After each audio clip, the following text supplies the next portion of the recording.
আম, আসসালামু আলাইকুম। আজকে থেকে আমরা নতুন একটি সিরিজ শুরু করব। এটা হচ্ছে আমাদের বিসিএস বা সরকারি চাকরির যে আন্তর্জাতিক বিষয়াবলী আছে, ওই আন্তর্জাতিক বিষয়াবলী হচ্ছে আমরা একটা হ্যান্ড নোটকে ফলো করে আমরা এই প্লেলিস্টটা বানানোর ট্রাই করব। আপনারা চাইলে এটা পডকাস্টের মতো করে শুনতে পারেন বা হচ্ছে গিয়ে চাইলে ভিডিওগুলো দেখতে পারেন। আমি নোটটা হচ্ছে কমেন্টে ডিসক্রিপশনে প্রোভাইড করে দেবো।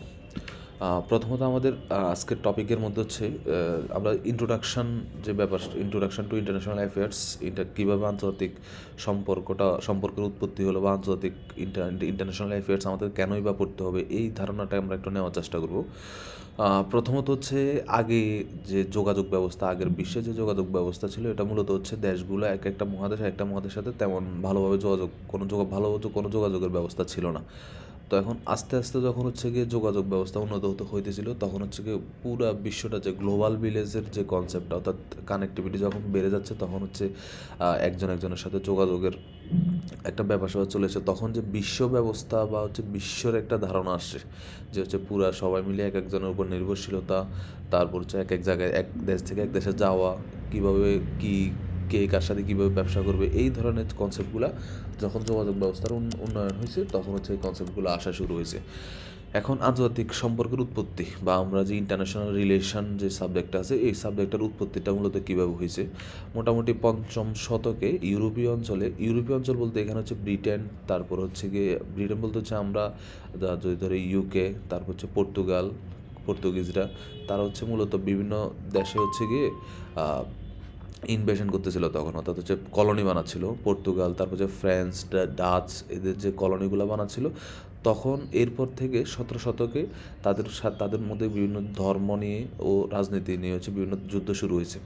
এখন 1648 সালে ওয়েস্টফিলিয়া শান্তি চুক্তির মাধ্যমে ধর্ম রাজনীতির দ্বন্দ্ব সাময়িকভাবে নিরসন হলে 1948 সালের পরবর্তী সময়কে ওয়েস্টফিলিয়ান বিশ্ব ব্যবস্থা নামে পরিচিত করার মাধ্যমে আন্তর্জাতিক সম্পর্ক উন্নয়নের চেষ্টা করা হয়। এরপর শুরু হলো জিওগ্রাফিক্যাল ইন্টারভেনশন, অর্থাৎ ইউরোপের এক দেশ অন্য দেশের জায়গা নিয়ন্ত্রণ করতে চাইলে এই ভৌগোলিক দ্বন্দ্ব থেকে প্রথমে ক্রিমিয়া যুদ্ধ এবং পরে 19 শতকের মাঝামাঝি জার্মানি ফ্রান্সের শহর দখল করলে ইউরোপে আঞ্চলিক যুদ্ধ শুরু হয়। এরই প্রেক্ষিতে বিংশ শতকের প্রথমার্ধে সংগঠিত হয় প্রথম বিশ্বযুদ্ধ, অর্থাৎ 1914 সাল থেকে 1918 সাল পর্যন্ত প্রথম বিশ্বযুদ্ধ। এই প্রথম বিশ্বযুদ্ধটা শুরু হয়েছে মূলত যে ইউরোপের একটা দেশ আরেকটা দেশের ভূমি দখল করতে চাইলে বা এক দেশ আরেক দেশের উপর আধিপত্য বিস্তার করতে চাইলে, তখন থেকে মূলত হচ্ছে তখনই ক্রিমিয়া যুদ্ধ, তারপর হচ্ছে 19 শতকের মাঝামাঝিতে জার্মানি ফ্রান্সের শহর দখল করতে চাইলে এই যুদ্ধগুলো শুরু হয়, প্রথম বিশ্বযুদ্ধ।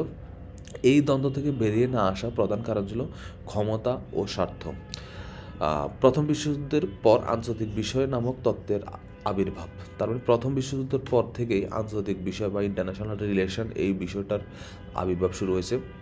প্রথম বিশ্বযুদ্ধে আন্তর্জাতিক দ্বন্দ্ব নিরসন করে পরবর্তী বিশ্ব ব্যবস্থার স্থায়ী সহযোগিতা ও শান্তি প্রক্রিয়া বাস্তবায়ন করার জন্য 1920 সালে লন্ডন স্কুল অফ ইকোনমিক্সে আন্তর্জাতিক সম্পর্ক নামক একটি বিষয় চালু করা হয়। তারপর প্রথম আন্তর্জাতিক সম্পর্ক বিষয়টা চালু করেছে লন্ডন স্কুল অফ ইকোনমিক্সে। এর পরবর্তীতে প্যারিসে এটা চালু করা হয়েছে।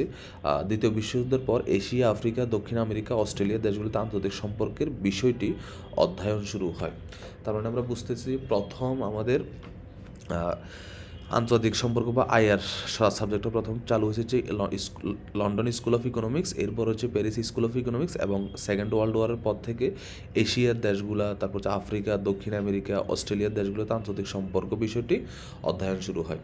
বর্তমান বিশ্বে প্রায় সকল দেশে প্রাতিষ্ঠানিকভাবে আন্তর্জাতিক সম্পর্ক বিশ্ববিদ্যালয় অধ্যয়নের পাশাপাশি অনেক ধরনের সাংগঠনিক তৎপরতা লক্ষ্য করা যাচ্ছে। মোটামুটি এখন পৃথিবীর সব দেশে হচ্ছে যে দেশগুলোতে ভালো শিক্ষা ব্যবস্থা আছে, ওই সবগুলোতে আইআরের যে সাবজেক্ট আছে এটা পড়ানো হয়, আইআর সাবজেক্ট বা ইন্টারন্যাশনাল রিলেশন সাবজেক্টটা পড়ানো হয়। আচ্ছা, প্রথমত আমরা দেখি যে আন্তর্জাতিক সম্পর্কের বর্তমান গতি প্রকৃতি কেমন।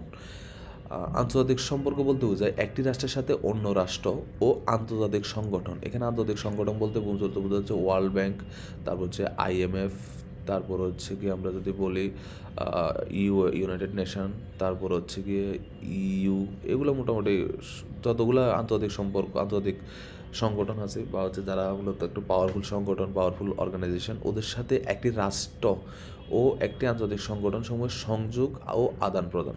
তার মানে আন্তর্জাতিক সম্পর্ক বলতে মূলত বোঝাচ্ছে একটা রাষ্ট্রের সাথে একটা রাষ্ট্রের সম্পর্ক, তারপর একটা রাষ্ট্রের সাথে আন্তর্জাতিক রাষ্ট্রগুলোর সম্পর্ক, একটা রাষ্ট্রের সাথে বিভিন্ন সংস্থার সম্পর্ক, এগুলো সব কিছু হচ্ছে আন্তর্জাতিক সম্পর্কের মাধ্যমে নির্ধারণ করা হয়। একটা সময় আন্তর্জাতিক সম্পর্ক পরিচালিত রাষ্ট্রের সাথে রাষ্ট্রের ভিত্তিতে। তখন রাষ্ট্রসমূহের মধ্যে সম্পর্কের ভিত্তি ছিল সহযোগিতা ও রাষ্ট্রের উন্নয়ন। তার মানে আগে এক সময় হচ্ছে শুধুমাত্র রাষ্ট্রের সাথে রাষ্ট্রের সম্পর্কই ছিল আন্তর্জাতিক সম্পর্কের প্রধান স্টাডির বিষয়, কিন্তু এখন দেখা যাচ্ছে একটা রাষ্ট্রের সাথে বিভিন্ন সংগঠন সংস্থা, তারপর হচ্ছে বিভিন্ন এনজিও, অনেক ইন্টারন্যাশনাল যে অর্গানাইজেশনগুলো আছে ওদের সাথে সম্পর্কগুলো আন্তর্জাতিক রিলেশনশিপে হচ্ছে উঠে আসে। কিন্তু একবিংশ শতাব্দীতে এসে আন্তর্জাতিক সম্পর্ক বৃহৎ পরিসরে পরিবর্তে পরিচালিত হচ্ছে কেস টু কেস ভিত্তিতে। এটার ধারণা হলো বর্তমান সময়ে আন্তর্জাতিক সম্পর্কের মূল ভিত্তি হলো ক্ষমতা ও স্বার্থ।